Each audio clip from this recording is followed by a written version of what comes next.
Tudo bem, professor Josué? É um prazer enorme estar com o senhor. A satisfação é minha, professor Carlão, uma pessoa que tem uma história muito intensa de participação e luta democrática dentro do IFSC e que está conosco aí hoje no projeto Instituto Federais 15 anos, para contribuir um pouco para essa história. Primeiro, professor Carlão, gostaria que o senhor se apresentasse e contasse um pouquinho quando o senhor entrou na Escola Técnica Federal e quando o senhor aposentou. Pois não, professor, eu ingressei na Escola Técnica, naquela época, na antiga Escola Técnica, né, em 1977, dia 2 de março, né, nós éramos convidados a ser professor, né, e eu ingressei na escola em 2 de março e fiquei na escola trabalhando em sala de aula. Nós dávamos 32 aulas semanais até 2008, quando eu me aposentei. Perfeito. Professor Carlão, onde o senhor estava exatamente quando surgiu a ideia de transformação do Cefet em Instituto Federal? Essa pergunta é muito boa, professor Josué, porque as escolas técnicas, os institutos federais, têm uma história que vem desde lá de Nilo Peçanha, quando foram criadas as escolas de artífices, para, segundo a lei, atender aos filhos dos desvalidos da fortuna. Quer dizer, criar mão de obras para as pessoas que não tinham condições de ingressar nos estudos mais avançados. E aí vem das escolas de artífices para a escola industrial, para a escola técnica federal, e das escolas técnicas federais passaram aos Cefets, porque até as escolas técnicas federais nós poderíamos trabalhar com os alunos até o 2º grau, né?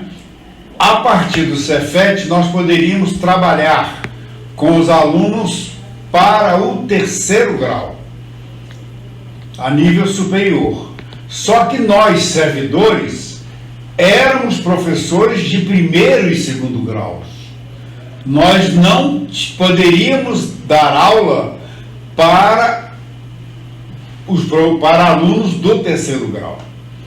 E aí começou toda a discussão, porque os Cefets formavam os profissionais de 3º grau, mas não dava o diploma para ele de 3º grau. O diploma teria que vir pela universidade. Então, os sindicatos, que na época nós já éramos sindicatos, começamos a luta de modificação da carreira dos professores para que eles pudessem ser garantido também trabalhar no 3º grau, porque se um professor de 1º e 2º grau, que nós éramos na época, nos negássemos a dar aula para o ensino superior, ninguém poderia nos prejudicar ou mesmo nos repreender.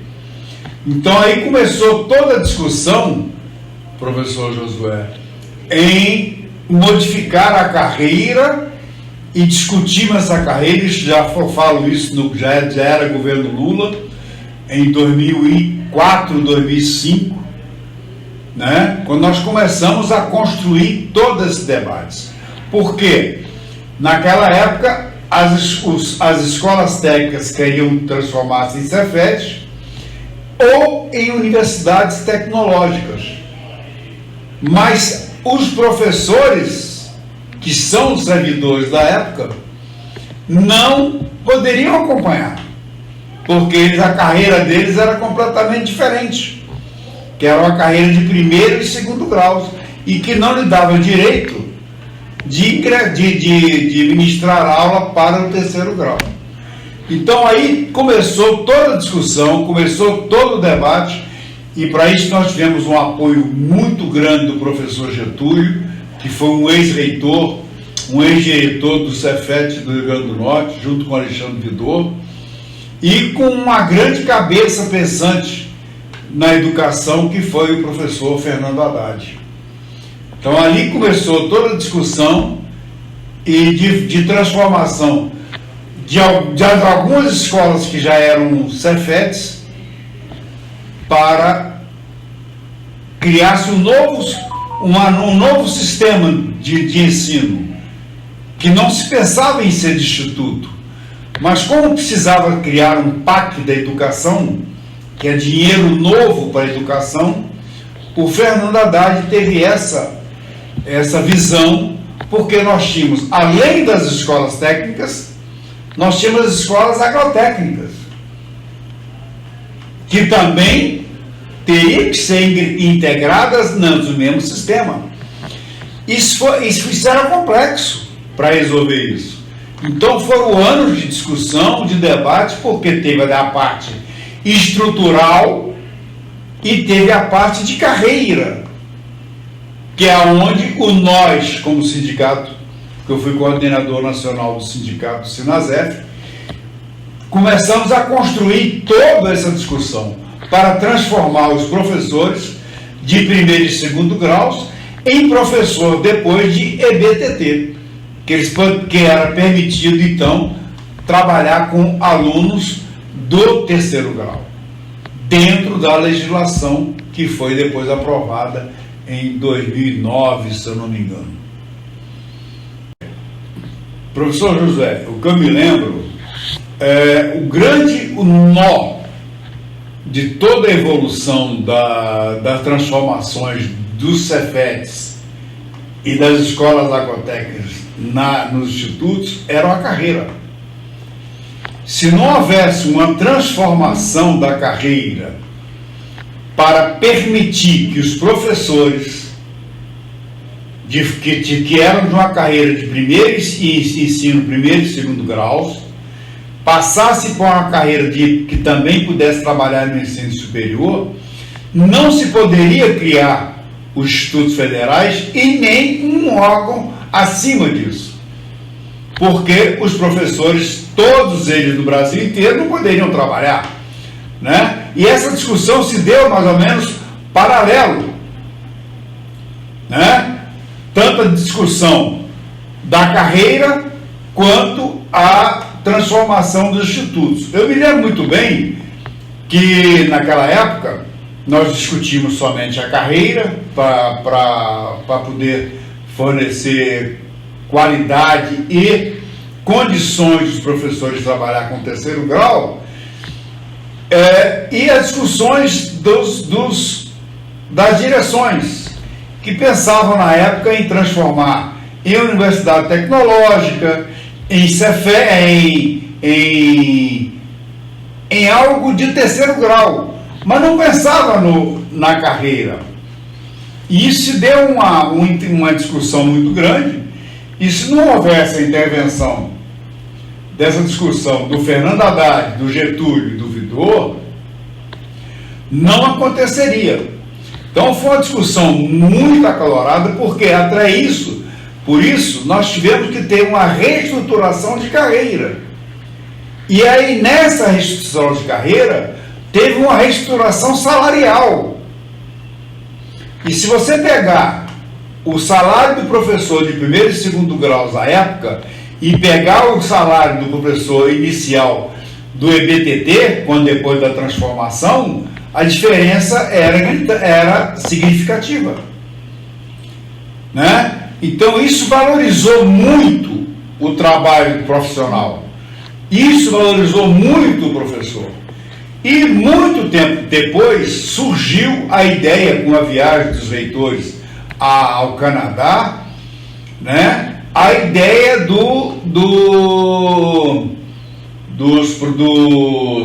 da evolução dos professores que não tiveram condições. Não é ser titular. Os professores que não tinham condições de fazer curso superior, curso de mestrado, de doutorado. Reconhecimento de saberes. Reconhecimento de saberes. Foi aí que surgiu a ideia de implementar os reconhecimentos de saberes e competências, onde começou a valorizar, sim, aquele professor que tinha a sala de aula, que tinha experiência em sala de aula, mas não teve, que dava 36 aulas por semana.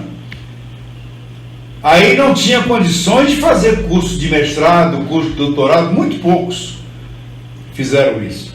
E alguns entraram já nos institutos ou nas escolas, nos Cefetes, já com curso de mestrado, com doutorado, tudo bem. Mas os antigos não. E hoje todos nós, até os aposentados, temos o direito de ter o reconhecimento de saberes e competências. Na minha opinião, professor Josué, foi uma questão mais política, porque o pessoal demorou a entender a ideia do Fernando Haddad, que é um cerne principal dos estudos federais. O que eu quero dizer como cerne? Ele fixa o jovem na sua residência, com os campos. Ele não precisava sair de sua casa para vir para Florianópolis, no caso, como nós tivemos vários casos aqui em Santa Catarina, pessoal saindo de Chapecó, de Tubarão, das regiões mais longínquas, morando em pensões para poder estudar. Então nós tínhamos os campos nas cidades. E esses campos, e o cerne, o que o Haddad pensava, e essa discussão nós fizemos junto com ele, com Getúlio e tudo mais, foi fixar o jovem na sua casa, na sua região, que ali ele não precisava sair, depois de formado, ele não precisava sair para buscar emprego. E outra coisa, ele começava no segundo grau ali, e ele poderia cursar até o pós-doutorado dentro da mesma instituição, dentro da mesma árvore. Isso foi uma ideia fantástica. Quando o pessoal começou a entender isso, essa ideia do Fernando Haddad, né, de implementar isso aí, foi que o pessoal começou a abrir os olhos. E nós começamos, que era um grupo político diferente do outro grupo político dentro do Sinasef, quando nós discutimos isso, nós ganhamos a discussão lá dentro do Sinasef. Embora tinha campos, tinha sessões sindicais contrárias, mas politicamente. Entenderam, José? Então foi difícil você fazer esse trabalho e implementar isso aí. Eu tive alguns debates, tive alguns desgastes até implementar tudo isso. E graças a Deus nós temos hoje um Instituto Federal, né, os institutos federais, com fixo nesse país e levando educação para esses jovens, formação para esses jovens que precisam disso. A educação nesse país precisa cada vez mais ser fomentada. E o papel dos institutos federais é primordial para tudo isso. É primordial. E graças a Deus isso está acontecendo. Tivemos um problema sobre 4 anos depois você pode até questionar e tudo mais, mas tivemos 4 anos que quase os institutos foram à bancarrota e agora estão reativando. Isso é importante. Primeiramente, professor, investir na formação profissional dos professores, dos profissionais. Cada vez mais.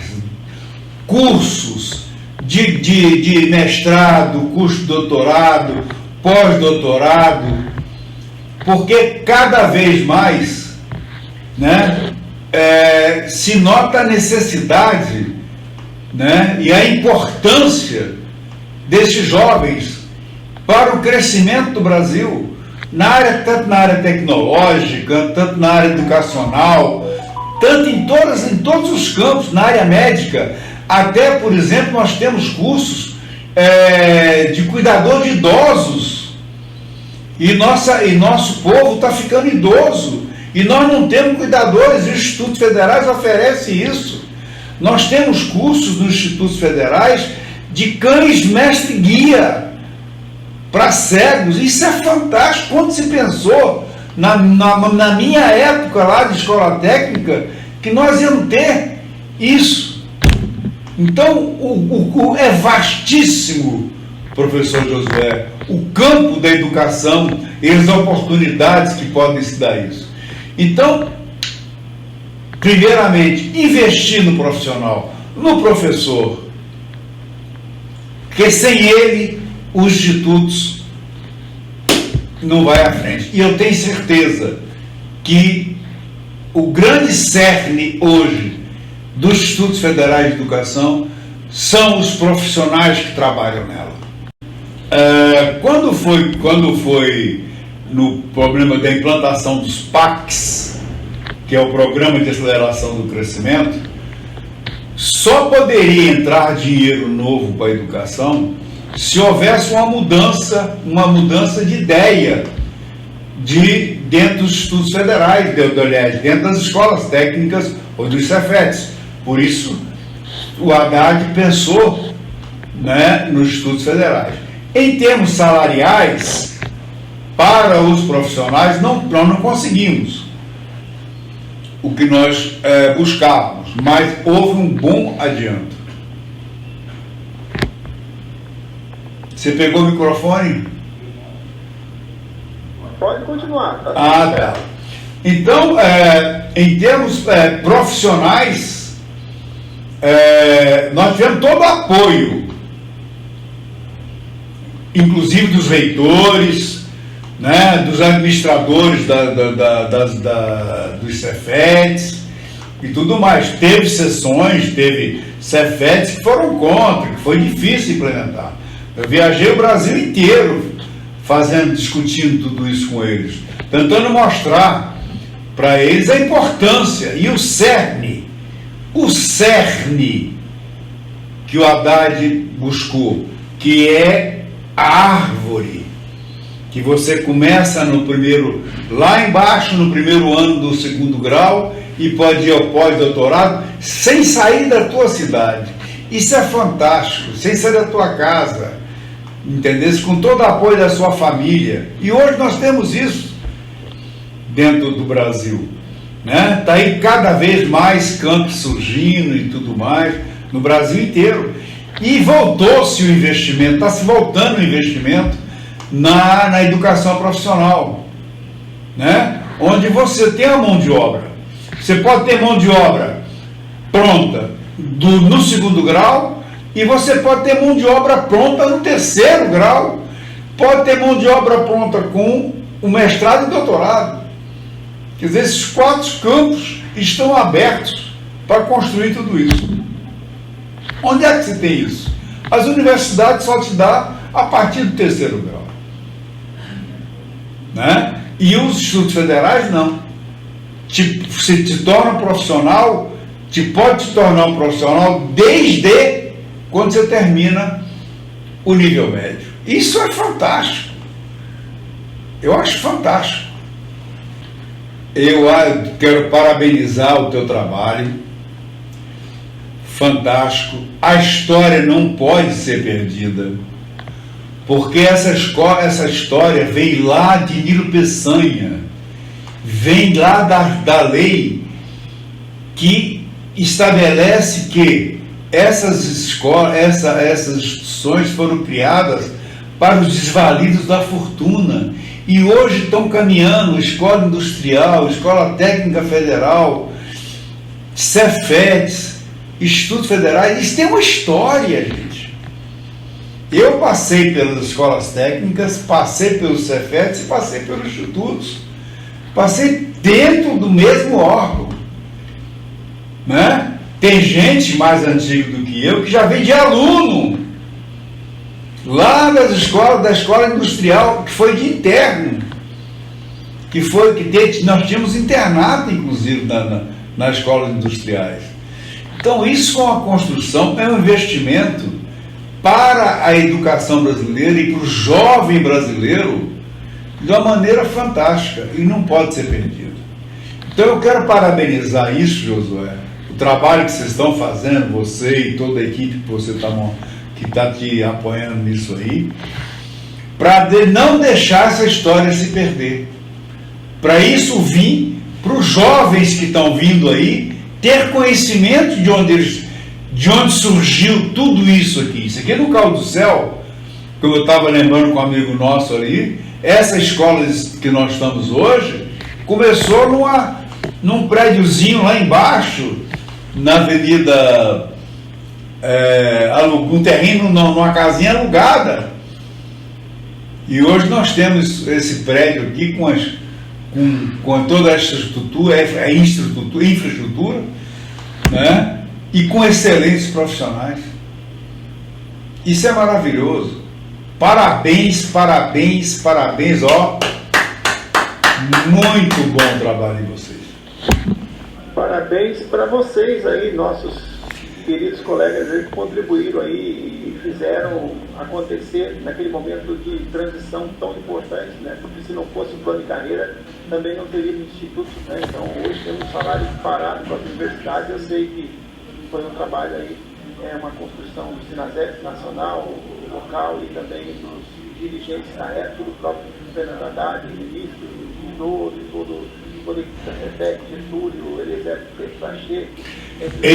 Professor Eliezer Pacheco, esquecido, professor Eliezer Pacheco, foi um grande cabeça também nisso aí. Não, nós nunca esquecemos dele, ele inclusive fez o prefácio do nosso livro, porque é uma pessoa que está por trás da concepção teórica também dos estudos, então sim, é o nosso grande fundador também. Então, muito obrigado, professor Carlão. A gente vai voltar e conversar também posteriormente. Vamos fechar aqui essa primeira parte para não ficar muito longo. Agradeço, muita saúde para você e parabéns aí pela sua fala, tá bom? Muito obrigado, professor Josué. Disponha sempre de mim.